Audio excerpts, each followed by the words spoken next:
राजधानी दिल्ली में IAS IPS की तैयारी करने वाले छात्र सड़क पर हैं और अपनी सेफ्टी की मांग को लेकर, अपनी सुरक्षा की मांग को लेकर इस वक्त लगातार प्रोटेस्ट कर रहे हैं।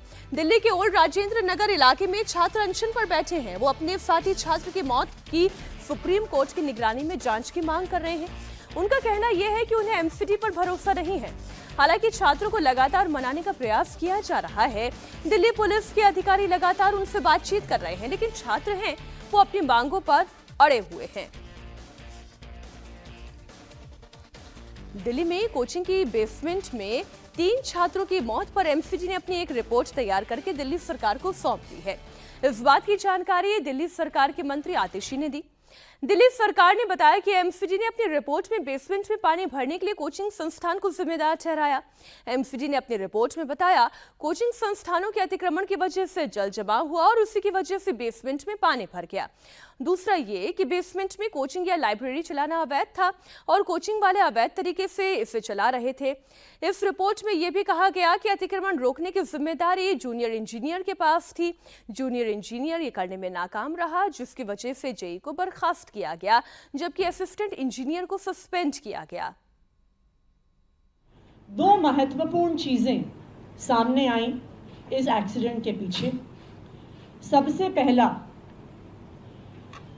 जो ड्रेन उस एरिया में वाटर लॉगिंग के लिए जिम्मेदार था, उस पर वहाँ के सारे कोचिंग सेंटर्स ने इंक्रोचमेंट किया हुआ था, जिसकी वजह से ड्रेन से पानी नहीं निकल पाया। दूसरा एक महत्वपूर्ण कारण अभी सामने आया है कि बेसमेंट में जिस प्रकार कोचिंग सेंटर्स क्लासेस चलाते हैं, कोचिंग सेंटर्स की लाइब्रेरी थी, वो 100% इलीगल था।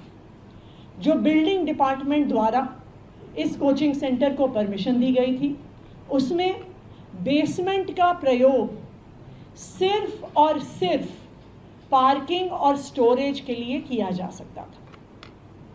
जो बाकी इंक्वायरी रिपोर्ट है वो अभी 7 दिन में आएगी, लेकिन प्रिलिमिनरी इंक्वायरी रिपोर्ट के आधार पर ही एमसीडी ने तुरंत कार्रवाई शुरू कर दी।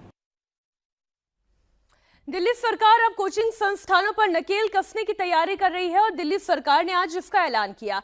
कोचिंग संस्थानों को रेगुलेट करने के लिए दिल्ली सरकार कानून बनाएगी और इसके लिए कमेटी का भी गठन किया जाएगा।